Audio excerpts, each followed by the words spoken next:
Salibonani izihlobo ngegama lenkosi yethu uJesu.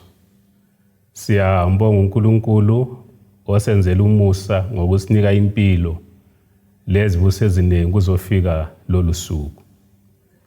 Inkonzo yethu yalolu suku sizayithatha encwadini kaLuka isahluko sesine ivesi ngu-32.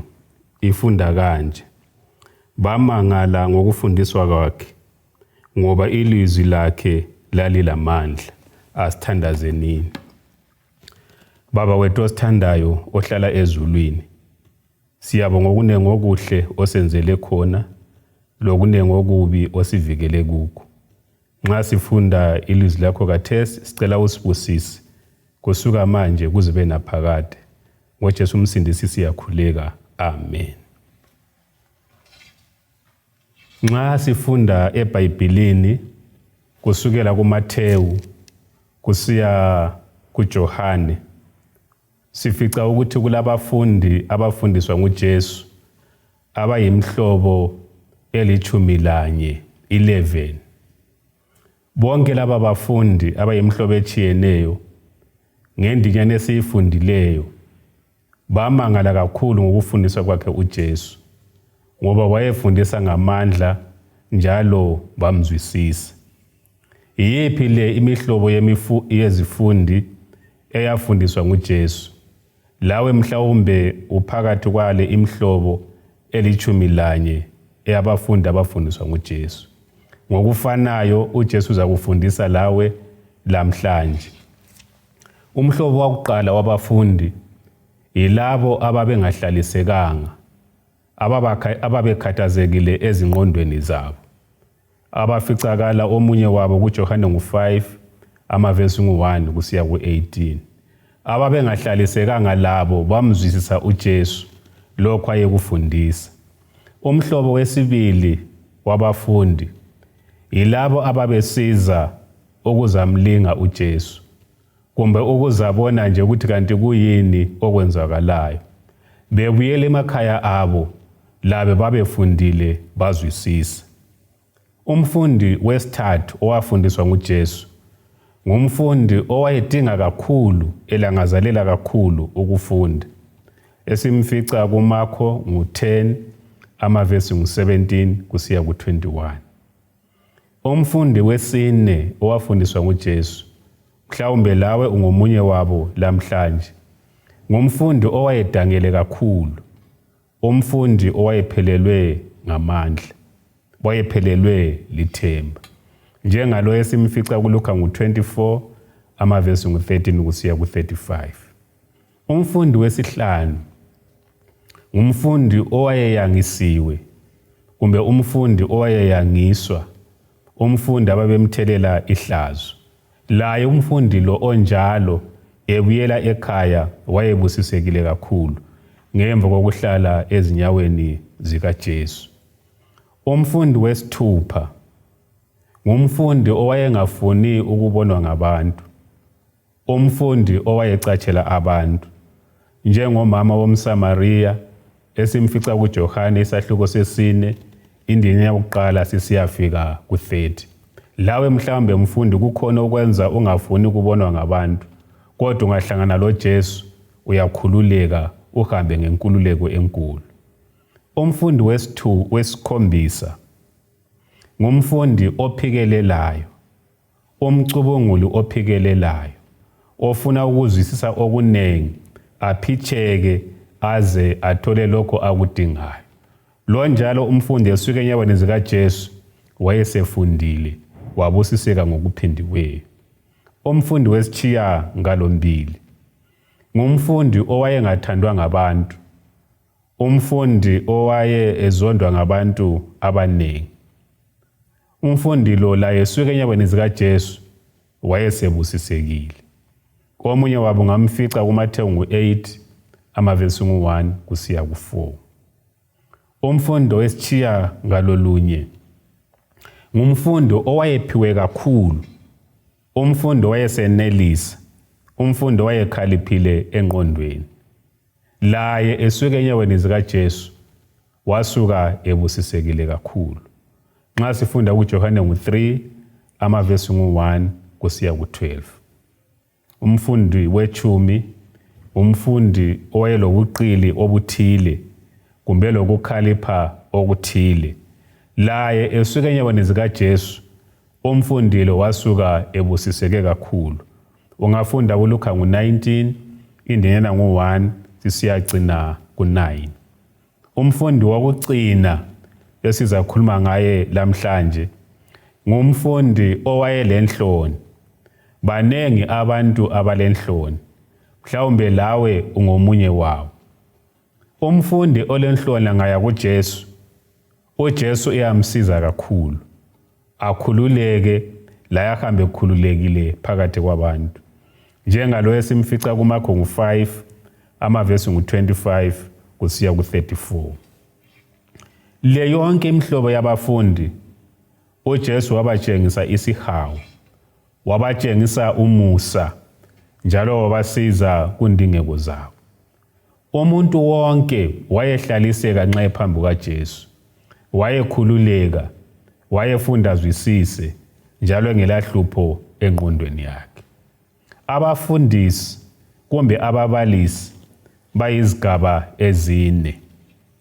Ababalisi abanengi yilabo abatshela umfundi lokho kumele akwazi, kodwa kayisuye ongcono kulabo bonke lo mhlobo wababalisi. Umbalisi ongcono kulalo otshela umfundi ngulo ochasisela umfundi aze azwisise. Umbalisi wesithathu ungcono kulalabo ababili esesibaqambile, umbalisi otshela umfundi lo mbalisi ochasisayo.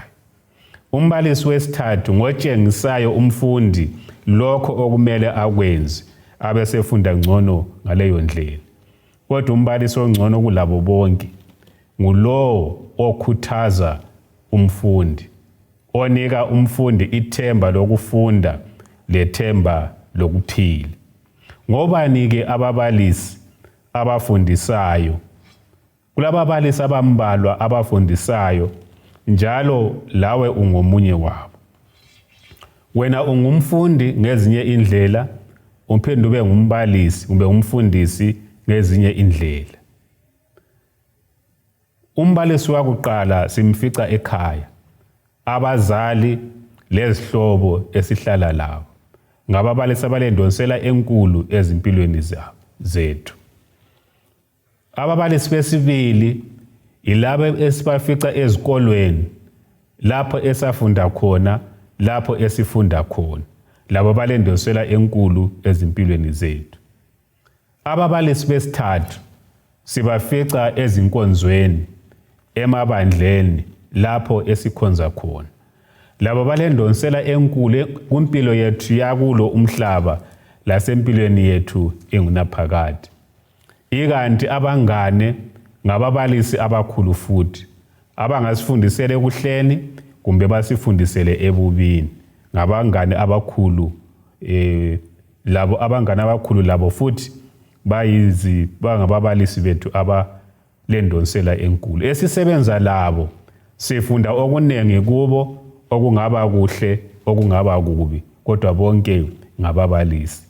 Kanti wonke umuntu esithintana laye empilweni kukhona esikufundayo kuye. Okuhleke njengoba wena uthintana labantu abanengi, yikuthi wonke umuntu othintana laye empilweni umchiye efunde okuhle, hatshi efunde okungakuhle.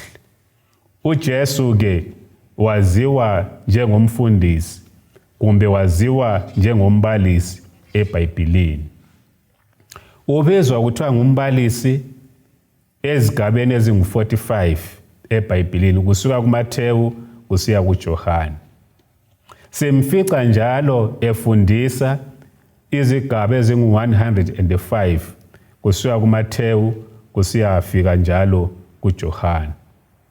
Labo ababemlandela babizwa kuthiwa ngabafundi, izigaba ezingu-215 usuka njalo kuMatewu usiyafika kuJohane. Bonke laba bantu bafunda okuhle kuJesu, baphathiseka, babusiseka. Kuhle lawe kusuka lamhlanje ube ngumbalisi olodumo oluhle osiza labo abafunda kuwe ngezigaba ezehlukeneyo ngezikhathi ezehlukeneyo. Ake sibone abalutshwana ababiza uJesu njengokuthi ngumbalisi kumbe umfundisi. Owakuqala uNicodemus. Othi uJesu ungumfundisi kumbe ungumbalisi olungileyo. KuJohane 3 ivesi 2. uJafa wayenothile emutsha, laye wabiza uJesu wathi ungumbalisi olungileyo kumbe umfundisi olungileyo. KuMatewu 19 verse 16. Mfundisi, kuyini okuhle ngingakwenza ukuze lami ngithole impilo engunaphakade? Ngujaha onothileyo lo. uMartha kuJohane 11 verse 25. Uthi kudade wabo uMaria, umbalisi usefikile kumbe umbalisi ulapha. Bonke laba bantu babemazi uJesu njengombalisi kumbe njengomfundisi. Abafundi bakaJesu bambiza besithi mfundisi kumbe mbalisi izigaba eziningi eBhayibhelini. uJesu laye abesephendula athi, lingibiza lithi ngingumfundisi njalo ngiyinkosi, njalo liqondile ngoba ngivele ngiyilokho. uJesu ke ngakho ke ungumbalisi omkhulu, ungumfundisi omkhulu. Abathungameli bamaJuda bambiza bathi ngumbalisi uJesu. Abantu abanengi bambiza ngokufanayo bathi ngumfundisi kumbe ngumbalisi uJesu. Ngitsho lezitha zakhe zazimbazi njengombalisi kumbe njengomfundisi. Singakufunda lokhu Matewu 22 amavesi 16 lo 24. Ngakho ke kusuka kuMatewu usiya kuJohane, uJesu waziwa njengombalisi omkhulu, njalo umbalisi ofundisa ngamandla amakhulu. Ngekhaya, esikolweni, ezinkonzweni kuqakathekile ukuba sifundise abantu izinto eziqondileyo. Lathi futhi siphinde sifunde okuqondileyo. KuMatewu 28 INDINYANA 18 kusiya ku20. uJesu ukhuluma ngothumo olukhulu. Ngemva kokuba ethethe isikhathi efundisa abafundi bakhe, usebathuma labo njengoba lathi esithuma lamhlanje ukuthi kabahambe bayefundisa abanye. Ngakho ke hambani lifundise izizwe zonke, libabhaphathize egameni likaBaba, eleNdodana lelikaMoya oyingcwele. Libafundise ukugcina konke engililaye khona. Khangelani mina ngilani kuze bese sekupheleni komhlaba. Amen. uJesu uthuma abafundi bakhe ngemva kuba bona sebefundile ukuba labo bayefundisa abanye. Ngokufanayo lathi uJesu uyasithuma lamhlanje ukuthi siyefundisa abanye ukuze labo baphathiseke empilweni yakulo umhlaba kanye lasempilweni yomhlaba ozayo, impilo engunaphakade. Kuyini okwenzakalayo ngesikhathi uJesu efundisa na? uJesu walandwa ngamaxuku amanengi njalo amakhulu ngenxa yokufundisa kwakhe okuhle. Indlela ayefundisa ngayo yayisenza abantu bachiseke ukuzwa okunengi kulokho uJesu owayebafundisa khona. Ikanti sifundile ukuthi bamangala kakhulu, bathatheka kakhulu ngokufundisa kwakhe uJesu. Ngitsho labafundi bakhe bamangala. Ngitsho labacuphi ababethunyiwe ukuthi bayemthiya bambambe lapha abangambamba khona onile kumbe ephambanisile, labo bavuma ukuthi ngumbalisi olamandla. uJesu ke ngumbalisi olamandla olwesa ukuthi lathi simsebenzele, simfundisele abantu bakhe ngendlela efanayo. uJesu ke uchiyele thina umsebenzi wokufundisa abanye. njalo sibafundise ngendlela yena abafundisa ngayo. Kazange aphile impilo emangalisayo uJesu, kodwa indonsela yakhe yabankulu kakhulu emhlabeni. Omunye obhala inkondlo ubhala kanje: wazalelwa emzini omncinyane, njalo ngowesifazana ongumyanga. Wakhulela emzini ongeladumo, wasebenza njengombazi. Okweminyaka emithathu wayehamba echumayele ngelandawo yokuhlala. Kazange abe lekhaya elingelakhe, kazange alobe ugwalo, kazange abe lehofisi, kazange abe lemuli, kazange aye futhi ekolitshini. Kazange avakatshele idolobho elikhulu elilodumo, kazange ahambe umango omude kakhulu kusukela lapho ayehlala khona. Akazange abe lodumo, njalo akazange athandwe ngabantu bonke ngenxa yokuthi wayesenza izinto ezenza bamthande lanxa zingaqondanga. Omunye umngane wakhe wamthengisa, abanye bambalekela, oyedwa wamphika. Wagcinwa ethengisiwe kuzitha zakhe, wabethelwa esiphambanweni ephahlwe ngamasela amabili. Ngesikhathi esifa, izigangi izikliwi zabelana izembatho zakhe, okuyikho kodwa ayelakho. Esefile wangcwatshwa engcwabeni elalebolekiwe ngenxa yomuntu owayelozwelo, kodwa waphinda wavuka ngemva kwensuku ezintathu. Le yiyo impilo kaJesu elapha emhlabeni. Kazange athungemele amabutho, kazange ahlale ephalamende, kazange abuse njengenkosi. Kodwa-ke kunjalo, akekho umuntu owaba lodumo emhlabeni lendonsela emhlabeni wonke njengoJesu Kristu, ngenxa yokuthi wayelamandla okufundisa ukuze abanye abantu impilo ibahambele ngcono. Eseqedile-ke uJesu ukufundisa, wabalaya abafundi bakhe ukuthi bahambe bayefundisa abanye abantu. Efundisa entabeni ephakemeyo, bamlalela bathatheka abantu, ngoba uJesu wayefundisa kakuhle kakhulu. Wonke-ke ongumbalisi, wonke ongumfundisi kumele afuze uJesu, enze njengoJesu, ukuze abe lendonsela elungileyo kwabanye abantu. Kuyini owakusenza uJesu abe lamandla okufundisa, lathi okumele simlungisele kukho?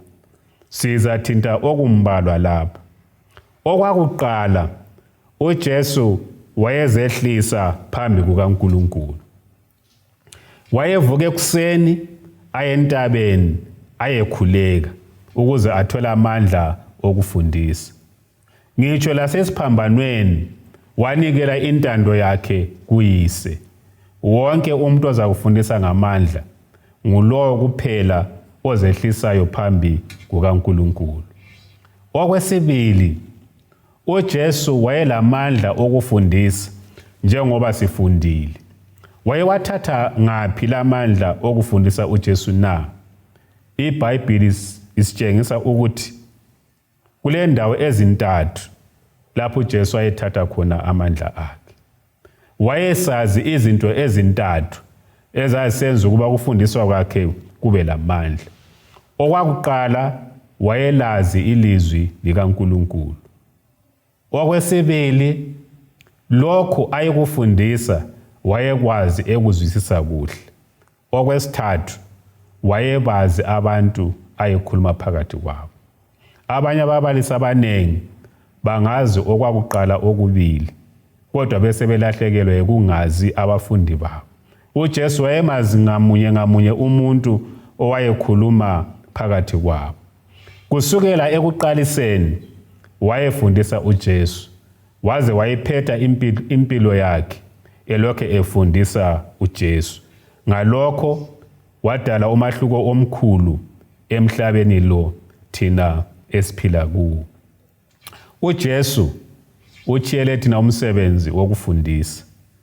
Ngenxa yethu sithintana labantu, abantu kumele babusiseke ngokufunda okuhle ezimpilweni zethu lakho lokho thina esikufundisayo. uJesu wafundisa ngamandla.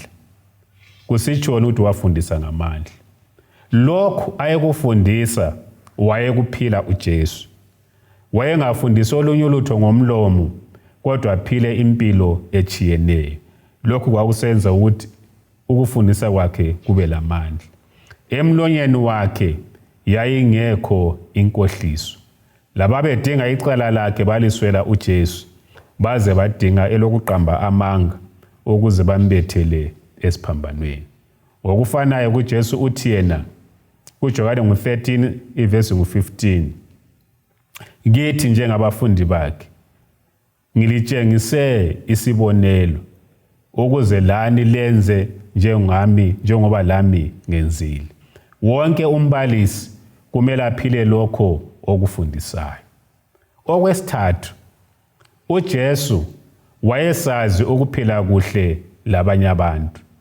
Wayebathanda abantu, wayebazwela abantu, wayebenzela isihawu abantu. Khona lokho kwakusenza ukuthi uJesu abe lamandla amakhulu alibane sebafundisa abantu. Wayehlonipha umuntu wonke uJesu, enanzelela indingeko yomuntu ngamunye njalo ayigcwalise. Kwenza ukuba ukufundisa kwakhe kube lamandla amakhulu kakhulu. uJesu wayengafundisi enze lokho kufundwa ngabafundi kube nzima kungazwisiseki, kodwa wayesenza kube lula kakhulu. Lanxa ekhuluma ngendaba esezulwini bengakaze bafike abantu, wayekwenza kube lula uJesu ukuze bakuzwisise baphathiseke. Kazange afune ukuphica abafundi bakhe. Lathi ngokufanayo njengabafundisi babanye abantu, kumele senze esikufundisayo kube lula, singabaphici ingqondo abantu. Okunye okuqhakathekileyo okwenza uJesu wafundisa ngamandla. Okwesihlanu, uJesu wayebona umuntu ngamunye, ambone kusimo akuso lamhla, aphinde ambone ukuthi angaba njani kusasa alibale uJesu wayengamfinyelela. Kuqhakatheke kakhulu lokho. Kakumelanga sidele abanye abantu. Kumele umuntu wonke simchiye sesimene esingcono kulaleso thina esimfice eyiso sona. Umuntu kalahlwa ephila. Umuntu njalo akehluleka ukuguquka alibane eqondane labantu abamfundisa kuhle. Wathinta impilo ezehlukeneyo uJesu, kodwa bonke wabachiya bengcono kakhulu. uThomas owayethandabuza, uJesu wamchiya engumvangeli omkhulu. Amadodana omdumo uJakobe loJohane ababelolaka olukhulu wabachiya sebengabantu abalothando. uPetro owayengezake umethembe wamchiya esengumuntu othembekayo. Ikanti uMatewu owayelisela wagcina esengumlobi wevangeli. uSimoni owayethanda ukulwa wagcina esengumfundisi ezigabeni ezichiyeneyo emhlabeni. Lathi ngokufanayo singabasiza abantu abehlukeneyo babe ngabantu abangcono kulalokho esibafice beyikho khona. uJesu wayefundisa abantu, ebathinta izimpilo zabo ngothando, ngomusa langesihawu. Lathi kumele simenzele okufanayo uJesu, simfundisele abantu bakhe ngendlela ezakubasiza.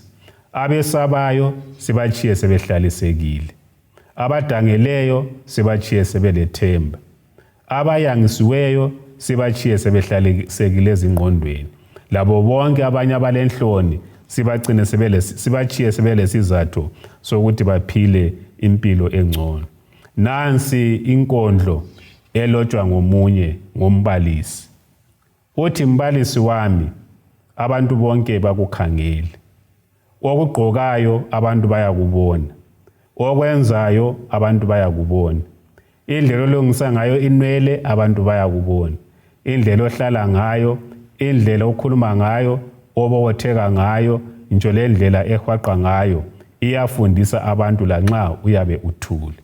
Lanxa uhamba edolobheni abantu bayakubona. Ingoma ezihlabelayo abantu bayazibona. Nxa uhleka abantu bayabona. Nxa uthandaza abantu bayafunda. Mbalisi wami, konke okwenzayo siyafunda kuwe. Ngakho-ke nanzelela indlela ohamba ngayo ukuze ufundise abantu bonke okuhle, kodwa ungafundisi abantu lokho okuzabalahla ekugcineni. Ngendlela efanayo-ke lawe ungumbalisi lamhlanje. Yenza okufaneleyo phambi kwabanye abantu. Siza odangeleyo, siza okhalayo, siza ongelathemba, siza olahlekileyo, siza laye wonke ongelaqiniso, uthi kambe uza kusindiswa na? Siza abantu othintana labo empilweni.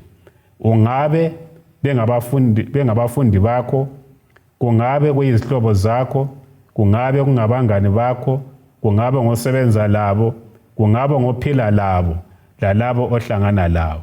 uJesu uthi yena kasihambe ezizweni zonke sifundise abanye abantu, njengoba laye uJesu wabafundisa abantu. Bamuzwa ngoba efundisa ngamandla, efundisa ngothando, efundisa ngesihawu, efinyelela indingeko zakhe. Umlimi akusize, umlimi asisize sonke. Alabane esiza uJesu esikwaziyo ukuthi kumasinyane, athi njengabafundisi, njengababalisi, sithembekile kokuncinyane, sibasizile abantu bakhe. Abe sesithi kasingene embusweni omhle omkhulu ozakuma uzibona phakathi, bese siphila laye kuze kube nini lanini. Asithandaze nini. Baba wethu ohlala ezulwini, siyabonga ngesibonelo esihle esiyasithiyelwa nguJesu, ukuthi wonke umuntu esithintana laye empilweni akafunde okuhle kithi, ukuze kumsize kulo umhlaba, ikanti kumthungamele empilweni engunaphakade. Finyelela abantu abakho abaphakathi komumo ehlukeneyo obuhlungu lonzima, bafunde kuwe ukwethemba, ukweyama ngakuwe, lokwazi ukuba usoze ubadele kuze kube nini lanini. Umthandazo wethu omkhulu ukuthi ekuzeni kwakho abantu bonke esithintane labo empilweni babe khona ekhaya bengabasindisiweyo, bese siphila lawe kuze kube nini lanini. ngoJesu Kristu osithandayo siyakhuleka. Amen. uNkulunkulu asibusise sonke.